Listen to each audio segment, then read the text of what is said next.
wanna be the best in the game, invest in my name, check no restraints, I'm obsessed with the pain. I ingest, I retain, assess and I change, possessed by the thought I'll be free one day from society's restraints. Money, clout, fame, a disease, a plague. We all love to hate, have to play the game, have to make a name. All our insecurities are on display. This is war with the enemy, think that it was meant to be. Living in a time where disease is on every screen. I won't let them. Tignan natin kung magbabago ang perspective natin. Actually, features niya lumalaban na rin with Japanese and US brand.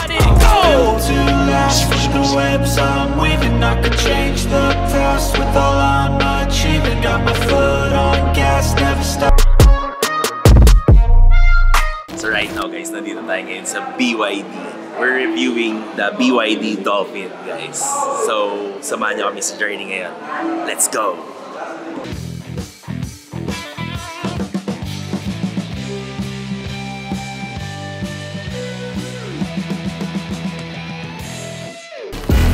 Feel unstoppable and responsible to try to make all the impossible go flip to probable. This life is not something that's optional, it's got its obstacles, but it's a gift. So don't miss out on your chance to be phenomenal. Push all the chips in, I take risks cause risky wins. I take it straight to the chin, then get right back up again. So guys, this is our vehicle, number 7. Ooh, maluwang ha? Maluwang. Kasya ang bag natin.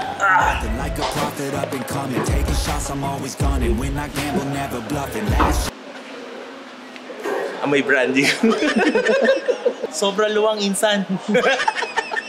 It's BYD Dolphins. Mukha siyang dolphin. Pati kulay, tingnan mo yung kulay. Di ba? Legit. So may 360 camera na rin ito. Sound check, sound check. Electric pala to guys. Wow, in fairness maluwag. So, range natin ngayon guys, it's 400. I'm with Sir Josh. Ano YouTube channel mo, boss? Wala akong YouTube. Ano? Electric Car Guy, check ko na lang. Okay, so follow nyo yun guys, the Electric Car Guy. Hindi tayo fan ng China na mga cars. Tignan natin kung magbabago ang perspective natin. Actually, features niya lumalaban na rin with Japanese and US brand. Kung tatakpan mo nga lang yung logo, parang something na parang mahal Pero mahal naman talaga. Mas malaki siya sa Honda Jazz. Ang luwag ng ano niya Me, as at 5'10 and a half, medyo relax. Upuan, ang ganda, leather. Bear with me guys. Kasi first time ko magka-car review. And honest review lang tayo kung okay ba, kung baga hindi naman to sponsored. So we're going to Subic guys. So right now 100%. Ang range niya is 405. Pag plus daw, ano sabi? Pag umandar, tataas siya. That means you're consuming energy. So pag bumitaw ka ng throttle and nag-brake, magne-negative siya. That means you're charging. Narinig niya naman si Sir Josh. So right now guys, nandito tayo ngayon sa Skyway. Traffic. Meron siyang hold assist. Basta A. Pag nag-brake ka, yan, hold siya. Auto-hold. Galing Pag matagal yung brake mo, ina-assume niya na na-traffic. So pag binitawan mo, wala na siya. Diba? Galing So pagka medyo mabilis lang yung brake, ina-assume niya na moving yung car. So hindi niya muna i-activate. I-activate.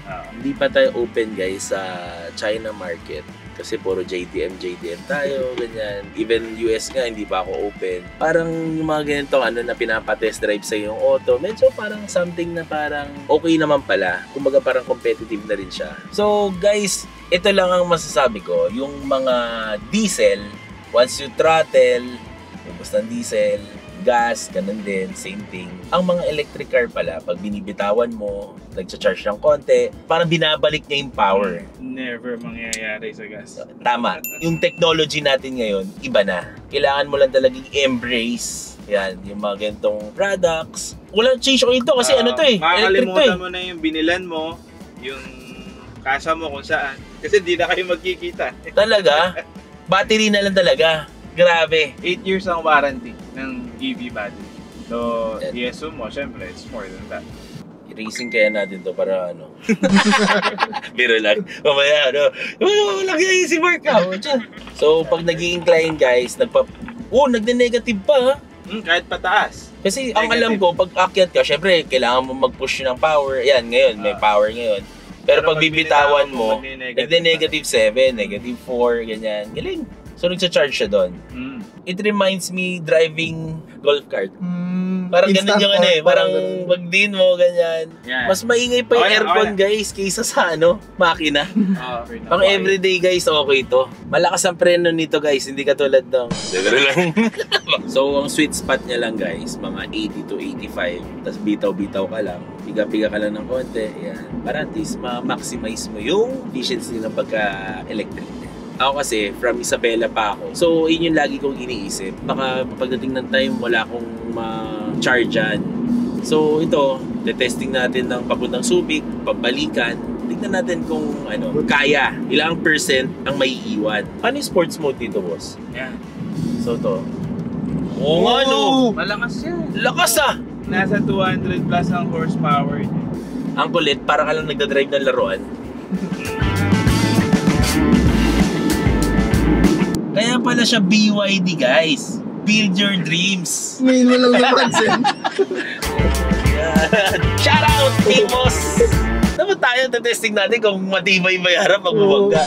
Sabi nila, hindi daw safety. Titignan natin kung paano yung putok ng airbag. 12.8 screen. Yan. Yan. Grabe yung iPad na yan. 360 cam. Yan! May ganyan mga Toyota? Meron. Yung harap ng kotse. So, tatry naman natin ang horizontal. So, pwede ka mag-vlog sa gamit kotse mo lang. Oh, walang camera sa loob eh. Suspension test. Approve! Oh, yung ay, medyo malikot ah. Oo, malikot. Huwag mo Naka self-driving siya guys. Di ba? Ewan ko ba kasi bakit tayo nandito? So, yan, pag binitawan mo guys, and nagna-negative siya. Ang negative niya is, ayun yung nagcha-charge. Pag nagpa-positive, ayun yung nagko-consume ng battery. Dito po sports mode. Yan. So, bigyan natin ng konti.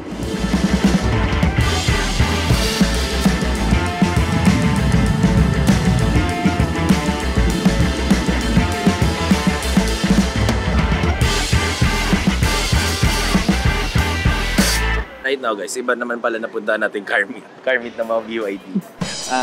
So far, okay naman ang electric. Lalo kung Manila-based kayo, sabi nga kasama natin ni Sir Josh, wala na rin siyang ginagastos right now, maintenance, ganyan. Ayun yung mga plus points ng mga electric cars ngayon. Battery lang problema, pero other than that, may warranty naman yan eh. Sarap pang daily driving. This is the future guys. Currently guys, 89% kami. So far, hindi pa naman kami yung pinaka-last. May 88 naman daw. May pag-asa pa. Yan, may pag-asa pa. So, grabe ganda boss. Medyo nagulat ako sa First time kong mag-drive ng electric car. Sabi ko nga, di ako fan ng Chinese brand. Fan ako ng mga Japanese brand. Mga thinking ng mga Filipinos, brand conscious eh. Pero yung sinasabi lang anxiety, na range anxiety, ganyan. Parang na-overcome mo na. The more you use it, the more you learn. Yeah, because of the technology right now, iba na eh. You said fan ka ng Japanese car. Yes. The Dolphin, the Japanese EV car of the year. So, Tama. Parang, bakit? 2023. Sa mga pwede mag-test drive ng sa BYD, Quezon Ave, yan. Yung mga features na natutuwa ako eh. Ang dami eh. Pag Sobra. dali mo pa yung menu. Tapos mura pa. Tunting na May mura pa. yan, may voice command pa yan. And then high BYD, adjust the aircon, lower the aircon, higher the aircon. Talaga? Sige. Testingin natin yan. So, follow niyo yung page ni Boss, The Electric. Wag. Ayoko Ayun yung pakilala Gusto ko sa'yo. konti nga followers dumadami. Oh, wow! Totoo ba? Parang gusto ko yun ah. Seryoso, gusto ko konti lang talaga. So guys, don't follow. Dumadami yung troll. Response, kahit eco mode, okay din. Suspension, okay din, no?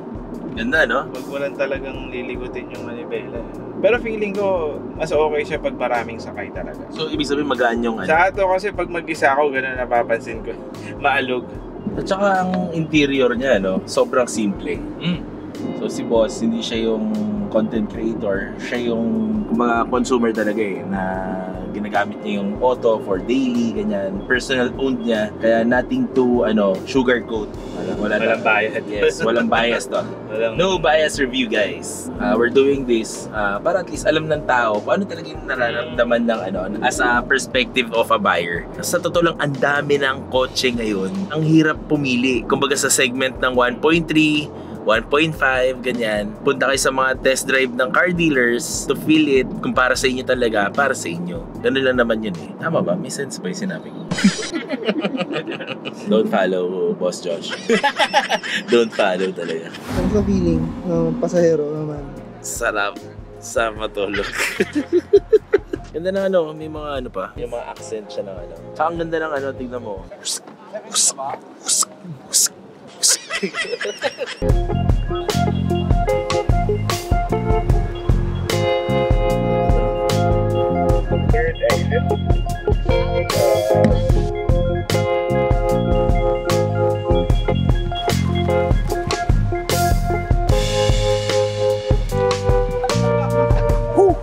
So far, 66 yung iba. Di ata nag-aircon yung mga yan, boss eh.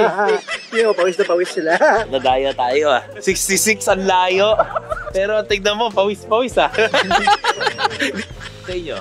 64. Wow! Naka-aircon kami, hindi mo Kanina, may 66 laro pawis na pawis eh. Sometimes you need to let loose, grab juice, get goose, tattoos, taboos, get screwed. Loosen up, buttercup, all those hate comments will never make you feel enough. We're all adequate graduates, hearts full of calluses, but we know calculus.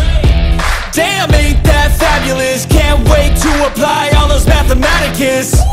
So guys, nandito tayo ngayon sa Subic Country Club. Tinest drive natin tong BYD Dolphin. Akala ko hindi aabot. Akala ko mga 10% na lang. Pero ngayon, 60% pa rin. Kasi ang galing, kada preno mo nagcha-charge. Ganda ng bagong technology ngayon. Kasi ako medyo brand conscious ako guys eh. Nag-step up na ang mga China brand. Kaya parang pwede natin something to consider. So for the price niya, flash na natin dito. So mura siya sa segment niya. And para ka lang drive ng Honda Jazz na mas malaki ng konti. So sa mga gusto mag-test drive, punta kayo sa BYD Quezon Ave and feel the car. So guys, may features nilang ganito. Tatap mo lang. Tap. Na-unlock. So yun. Uy, nalock pala, sorry. Tap mo ulit. Yan. Galing. Storage check. Dami oh. May bag pa sa loob oh. So right now guys, I'm here with Sir Miko, Corporate for Communication ng BYD. Sabi ko kay Sir Miko a while ago na I'm very particular with the brand. Pwede siya yung for everyday car. Even pang travel nga eh. Actually, ayan, galing kami ng Subic. Iba na yung quality eh. Yes, hindi correct, siya correct. cheap. Even yung ride, hindi siya maaldog. Less maintenance na, like yung mga change oil.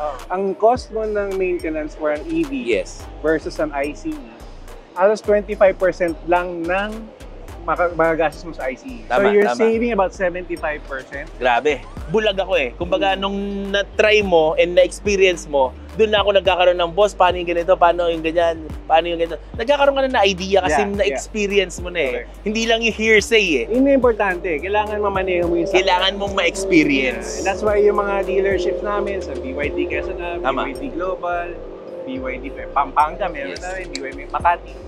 Lahat yan may mga test drive units sila. So pwede nilang mamaneho, pwede sila pumunta sa showroom. They can visit kung anong nearest showroom sa inyo. Correct. Sa amin, sa AC Even the Mobility. pollution, di ba? Pollution. Oo, kasama yan. Magawa tayo ng ecosystem na magsusupport sa electric mobility. Tama, may tama. mga chargers, and part siya ng sustainability ng Ayala Corporation. Correct. Ito pa isang perks. Pag EV, wala kang coding. Yun. Yun yung number one. So, pwede kang lumabas kahit kailan. Yan. And then itong exercise na ito, labas tayo hanggang Subic. May experience natin paglabas naman ng Maynila. Ano naman ang feeling? Kaya nga, Kaabot usually, na. ang thinking ng tao, hindi, pang ano lang yan, Yeah. pang ikot-ikot lang yan sa city. So, check natin mamaya kung ilan percent yung, ano natin, battery. Yeah, balikan to, balikan. Yes. I just wanna be Ready to go? iconic. So guys, titignan natin kung bakit mababa ang consumption nila sa ano. May premyo kasi guys eh. What? Madaya yun ah! Madaya yun ah! Gusto ko yun ah. Gusto ko yun ah. Pamabilis ba yun? Dagdag horsepower at saka charge. Sipping on a gin and tonic, got me going off when I'm on this topic. Yeah, if I ever play. Ang tanong, aabot ba sa BYD Q-Up? Nang naka-sports mo.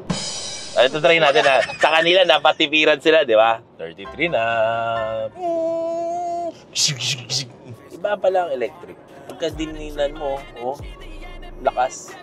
Right now guys, nasa 26% na lang kami. Pampanga pa lang kami guys. So may konting piga na tayo guys. Pinipiga na natin. Tapos may sports mode pa tayo. Tignan natin. Ako kasi gusto ko china-challenge yung brand eh. So tignan natin kung yung balikan na sinasabi is aabot. Pag ito umabot, bibili si Byron. Sila, tinitipid nila eh. Tayo, medyo... Ganito kasi ako mag-drive guys. Chill pa rin naman, pero medyo may gigil ng throttle, ganyan. Pero ang goal ko guys, dapat tayo yung pinakamababa. So right now guys, nandito na tayo ngayon sa Skyway, 17%. So most likely, aabot naman. Walang tipid to guys ha. So we're here. It's 15%. Perfect. So there you have it guys. We're here. Umabot tayo. It's 15%. Quezon Ave to Subic. Subic to Quezon Ave. Isang charge lang. Don't forget to follow, like, and subscribe guys. So see you on the next car review. Let's go!